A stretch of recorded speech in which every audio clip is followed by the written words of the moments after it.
Welcome, dearly beloved anointed ones. Be careful who you investigate. Some people aren't hiding skeletons, they're hiding kingdoms.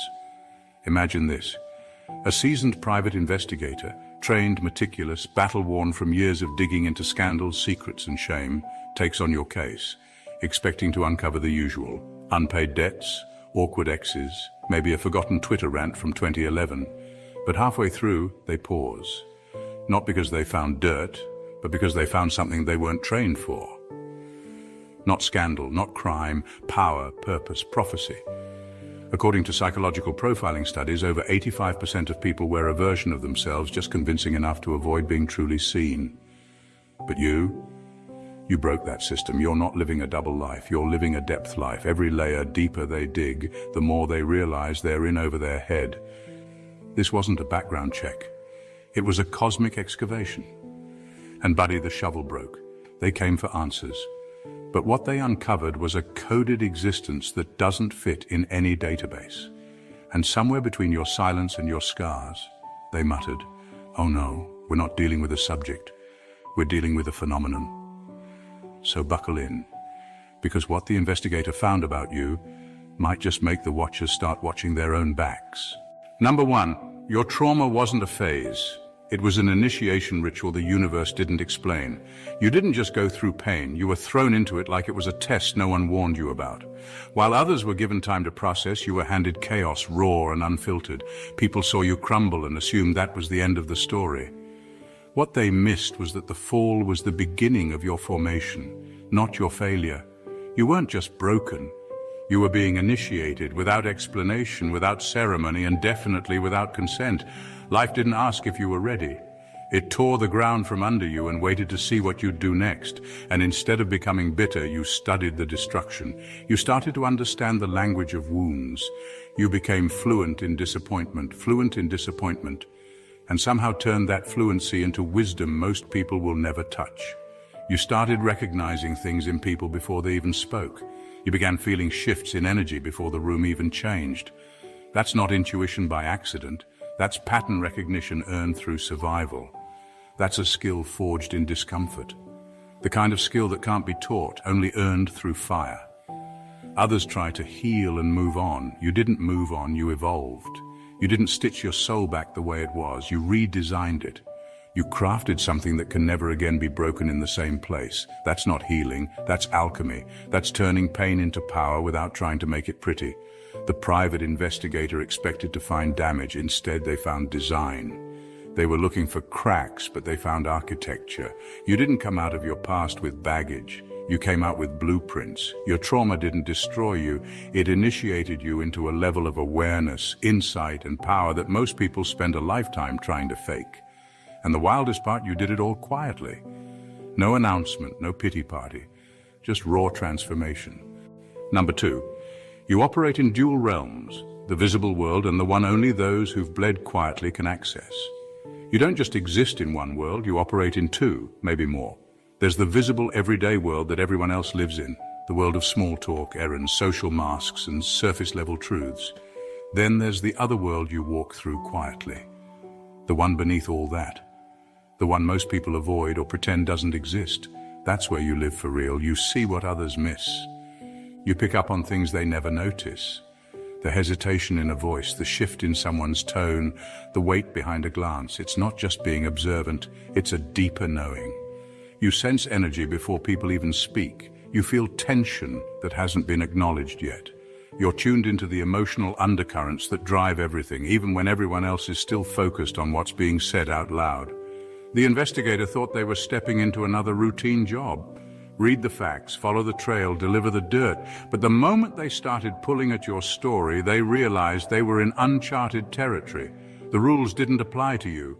You weren't just a subject, you were an anomaly. Your choices didn't follow a formula. Your reactions didn't match your circumstances. You weren't surviving, you were navigating a different map entirely.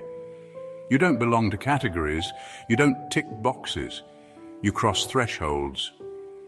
That kind of presence makes people uncomfortable because they can't define it. They can't contain it. It doesn't play by their expectations. The investigator didn't find inconsistencies in your story. They found depth they couldn't label.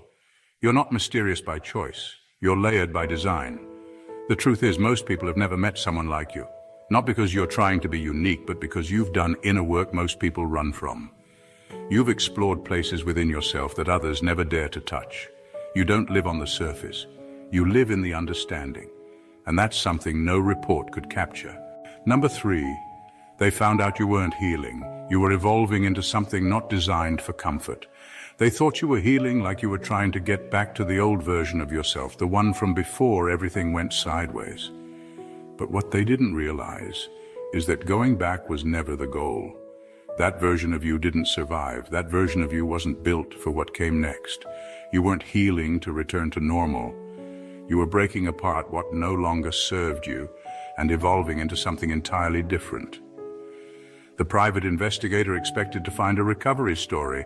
They expected the usual therapy appointments, self-help books, maybe a few motivational quotes. Instead, they found a person who had gone deeper than that. You weren't just patching up wounds, you were learning the language of your pain, asking it questions and letting it sharpen you. You didn't come out with a smile slapped over your scars. You came out with clarity, precision, and a whole new operating system. There was nothing soft or passive about the process. You didn't sit around hoping for closure. You pulled your own truth out of the wreckage and rewired your thinking from the ground up. The old framework, how you saw the world, how you let people treat you, how you thought about your worth, got demolished. Not gently, not gracefully, but completely. You turned the chaos into intelligence. You stopped seeing your pain as something to fix and started using it as a filter. It taught you what to pay attention to, what to walk away from, who to never let in again. You became the kind of person who doesn't beg to be understood. You became someone who understands deeply, instinctively, relentlessly. That's power. Quiet, undeniable power. The investigator didn't find someone on a healing journey. They found someone who had mutated, shifted, leveled up. They came looking for brokenness and left facing something unshakable. You didn't just bounce back. You changed form, and no one was ready for that. Number 4, your silence wasn't absence, it was containment. Your silence wasn't about shutting down. It wasn't avoidance, it wasn't weakness, it was strategy. While others rushed to speak, defend, or explain themselves, you learned the power of holding your fire. You knew that not every battle is won with noise, some are won with restraint, with watching, with letting the truth sharpen itself in your quiet. People misunderstood your silence. They assumed you had nothing to say, or worse, nothing to offer. But what they didn't understand was that your silence wasn't a void, it was a vault. A place where truths too heavy for shallow minds were stored, truths that could unravel illusions, crack identities, and shift entire dynamics if ever released. You weren't empty. You were full of things the world wasn't ready to handle. There's a kind of wisdom that only comes when you stop talking and start listening to people's energy, to what's not being said, to the patterns that words try to hide. You did that, you mastered it. While others were broadcasting, you were downloading. You saw the games being played long before anyone admitted they were even playing. And in that stillness, you built your edge. You didn't stay silent because you were afraid. You stayed silent because you understood timing. You knew that explosions lose their impact if they're triggered too early.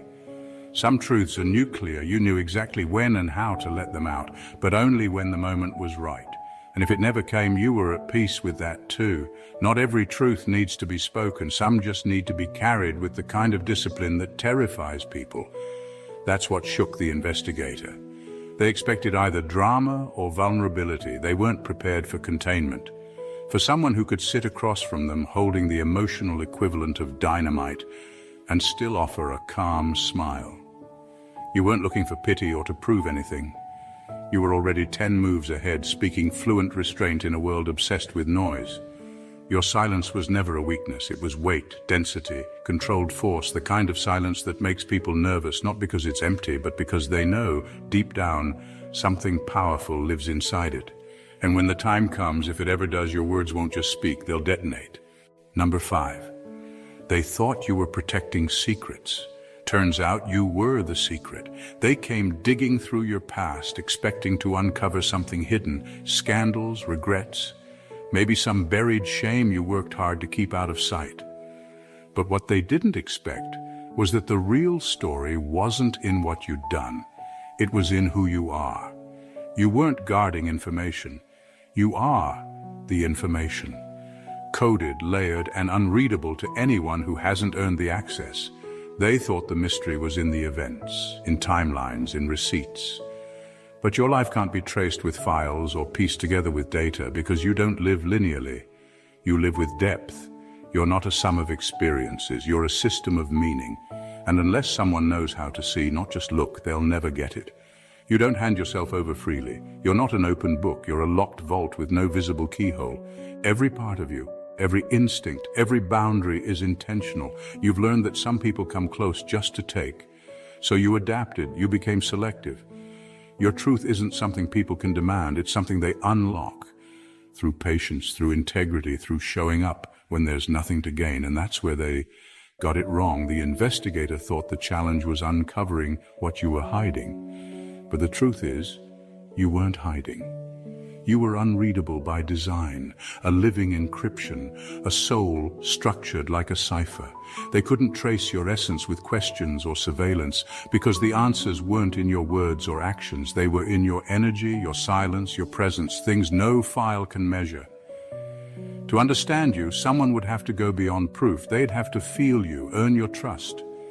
Decipher not just what happened to you, but what you became because of it. That takes more than skill. It takes alignment, and that's rare. So no, you weren't protecting secrets. You were the secret. And unless someone has the right key, one made of truth, patience, and earned respect, you remain exactly as you were meant to be, unsolved. Number 6. They traced your scars like crime scenes, only to realize each one was a consecrated shrine. They approached your story like investigators at a crime scene, tracing every scar like it held a confession. They catalogued your heartbreaks, your betrayals, your losses, thinking they could map out your vulnerabilities like evidence.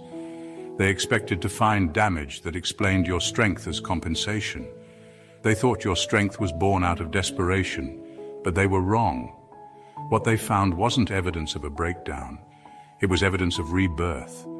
Those scars weren't proof of pain, they were proof of endurance, each one a mark of something you lived through and refused to let define you. They didn't find open wounds, they found closed chapters, and each one wasn't just healed, it was hallowed. They were looking for weakness. They assumed your past would expose soft spots or broken edges they could analyze, but your pain didn't just shape you, it sanctified you. It refined you. The way fire refines gold. It burned away what wasn't real. And what remained wasn't fragile. What remained was sacred. Every scar they touched carried a memory, yes, but more importantly, it carried meaning. Not just what happened to you, but what you did with it. You didn't let pain stop you. You let it instruct you. You built rituals around recovery. You created strength not from pretending you were fine, but from facing the truth and walking through it anyway. They didn't expect to find reverence. They didn't expect to feel small in the presence of your resilience. But that's what happened. Because your story isn't a collection of sad events, it's a series of initiations. And each time life tried to end you, you didn't just survive. You sacralized the experience. You turned it into wisdom, into grace, into something untouchable. What they thought were bruises were actually battle honors. What they assumed were weak points were sacred sites. They wanted to see where you were broken. Instead, they found shrines. Number 7. You turned abandonment into sovereignty. They thought they were going to meet someone still carrying the ache of being left behind, someone shaped by rejection, clinging to whatever scraps of love or approval came their way. But that version of you didn't survive the abandonment. That version was burned to the ground. What rose in its place wasn't a victim, it was a sovereign force. You didn't wait to be chosen again, you chose yourself. Being abandoned didn't break you. It broke the illusion that you needed someone else to give you worth. And once that illusion was gone, something rare happened. You stopped reaching outward and started building inward. No begging, no performing. No more shrinking to stay acceptable in rooms that only loved you on their terms. You left those rooms and built your own palace, with your own rules, your own voice, and your own damn throne. You didn't patch the hole that abandonment left. You turned it into a door, and through that door you walked into sovereignty. You became emotionally self-sustaining, not closed off, but unowned. No one's approval could sway your direction anymore. No one's absence could shake your identity. You didn't become numb, you became unshakable. They expected to find a person still grieving the people who walked away. What they found was someone who no longer waits at doors that close, someone who understands that being left isn't always loss, it's often liberation. Because sometimes the most painful rejection is the beginning of your authority. You stopped asking why they didn't stay. You started asking why you ever thought they were your home. And from that question forward, everything changed. You began to source your worth from the truth of who you are, not who stuck around to validate it. That's what caught them off guard. You didn't just survive abandonment, you transmuted it. You took the exile and turned it into empire. You didn't come back trying to prove your value, you embodied it. They expected a broken soul. Instead, they found a ruler of inner territory so expansive, not even the silence of others could echo loud enough to reach you anymore. Number 8, you were never hiding, you were observing. They believed they had uncovered you, like peeling back a layer to reveal what was beneath, exposing secrets and vulnerabilities hidden in shadows. But the truth is, you were never hiding. You weren't playing a game of concealment, you were simply watching, always watching, not from the sidelines, but from the center of the scene, fully aware, fully present. You've been observing far longer and deeper than anyone could guess. While they scrambled to catch glimpses, you held steady, absorbing everything. The nuances in conversations, the shifts in body language, the quiet lies that slip through cracks. You weren't caught off guard because you never left your post. You weren't blindsided because you were already prepared. Your silence isn't absence, it's attentiveness. Your stillness isn't ignorance, it's mastery.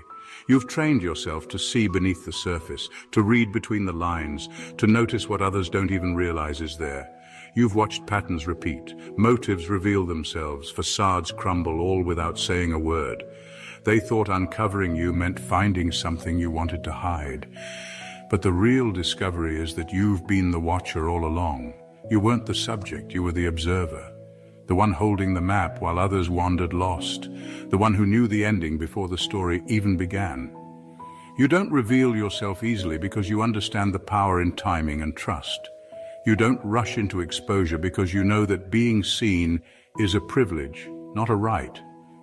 People stumble into your field of vision thinking they caught you off guard. Instead, they stepped right where you wanted them, where you could see everything and decide what to reveal, when, and to whom. This isn't just awareness, it's sovereignty. You aren't just surviving the game, you're controlling it. And the ones who thought they uncovered you, they didn't realize they were the ones being watched all along. Number 9, they mistook your empathy for softness until they realized it was forged from confrontation with your own shadows. They looked at your empathy and saw vulnerability. They thought your kindness meant you were fragile, easily broken, or too gentle to stand firm. But what they didn't see was the fire behind it. The hard-earned strength forged in the darkest battles you fought within yourself. Your empathy wasn't a weakness, it was armor, forged in the heat of confronting your own shadows. You didn't develop compassion by accident or because life was easy.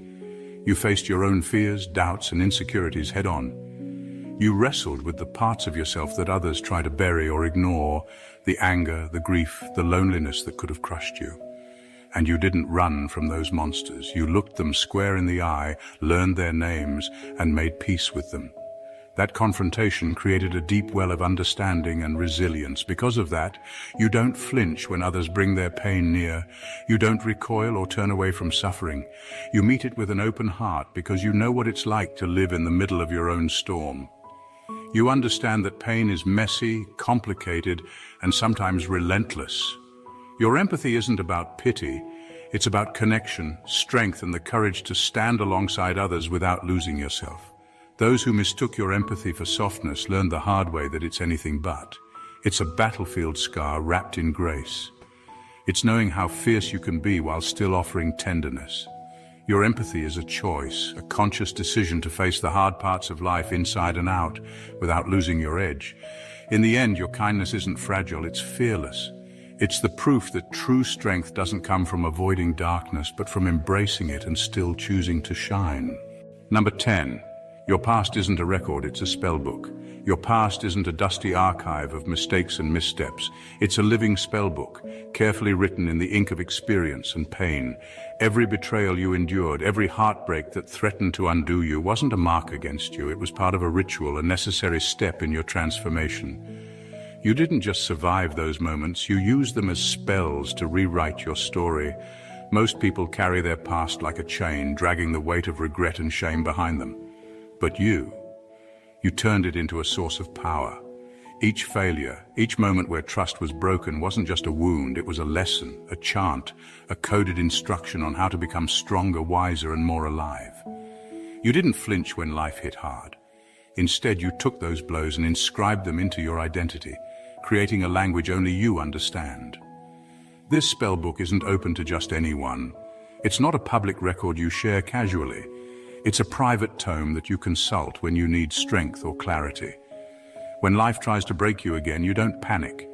You flip through your pages, calling on the rituals you've mastered. Forgiveness, resilience, reinvention. You summon the wisdom born from your darkest hours, transforming pain into purpose. The investigator thought they could piece together your past like a crime scene, finding clues to explain who you are. But your history isn't a cold case, it's a sacred text.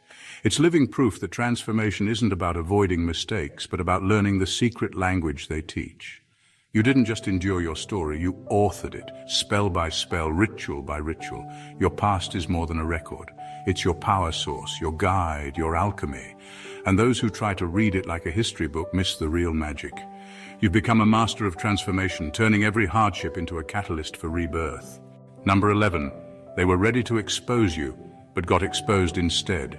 They came with weapons drawn, convinced they'd unveil your secrets and break you down. Their goal was to strip away your defenses, to reveal what you thought was safely hidden. But when they looked closely, what they didn't expect was that you would be the one holding the mirror. Your reflection caught them off guard, shining a light on their own cracks and contradictions. Suddenly, the hunter became the hunted. The investigator who thought they were in control found themselves under scrutiny, forced to confront parts of themselves they'd long buried or denied.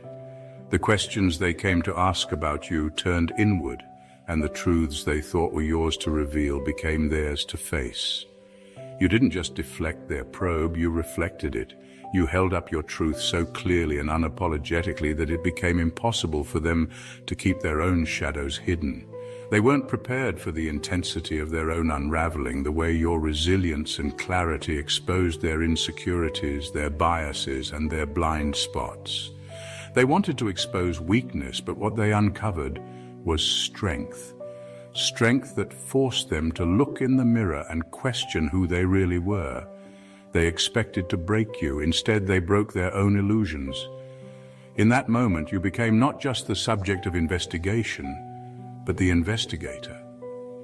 The one who commands the room, not by force, but by unwavering presence. You made them realize that exposure isn't a one-way street. That when you stand firm in your truth, you don't just survive scrutiny, you turn it back on those who try to wield it against you.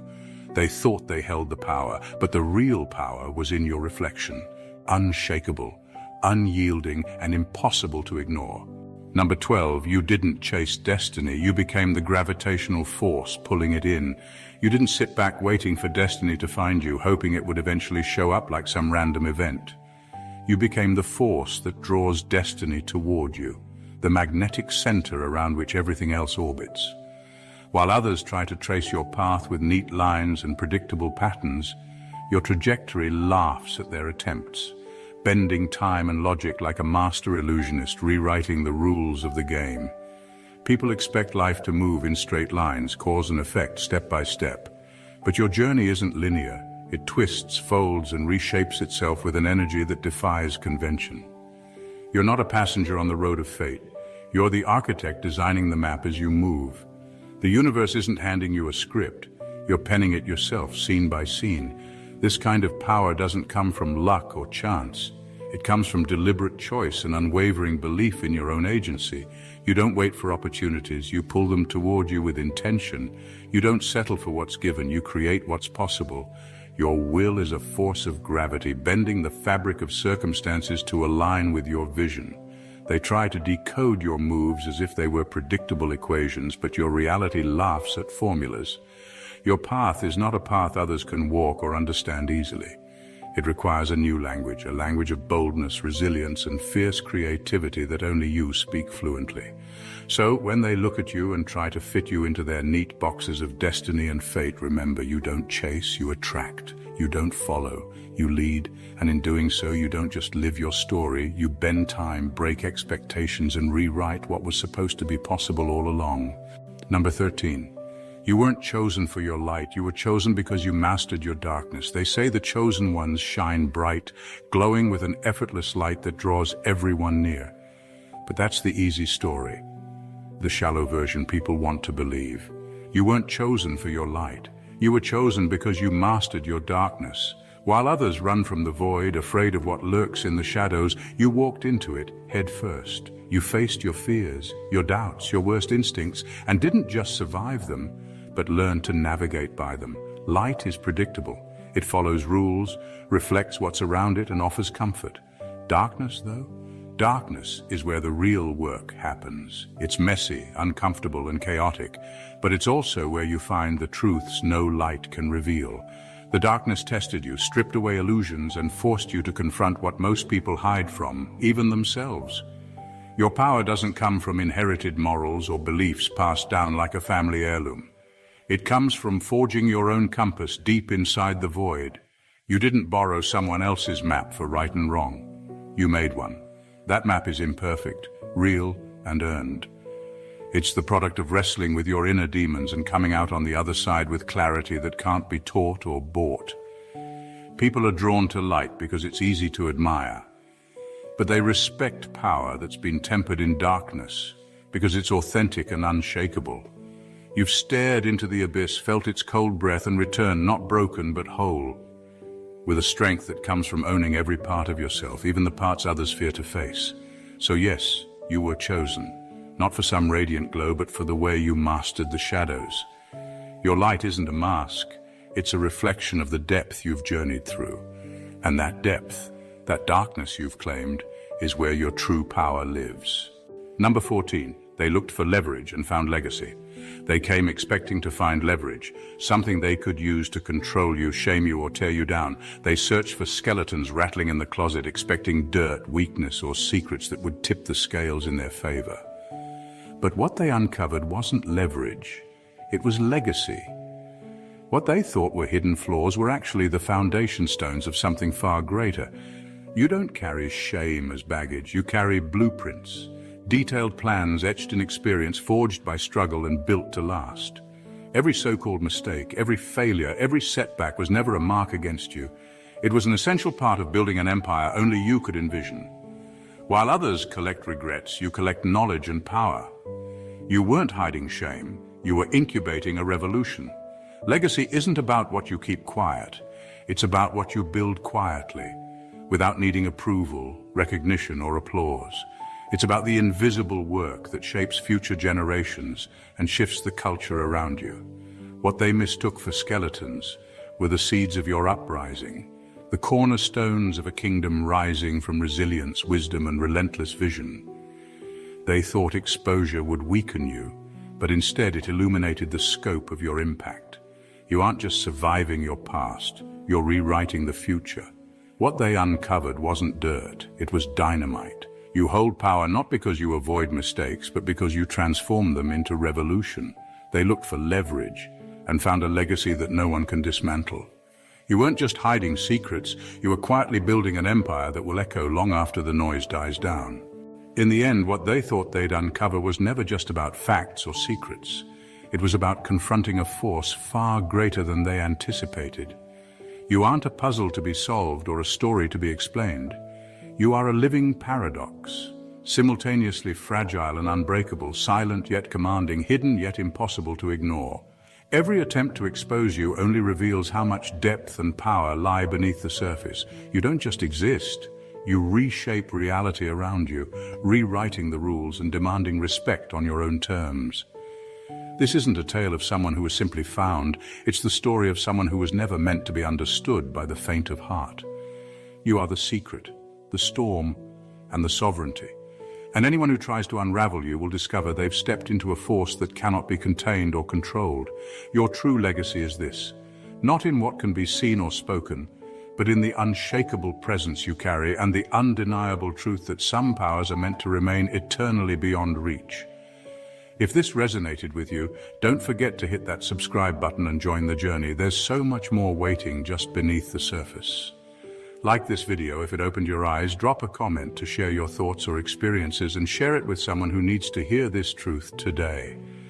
Your support means everything, and together we're uncovering stories that refuse to be silenced. Let's keep the conversation alive.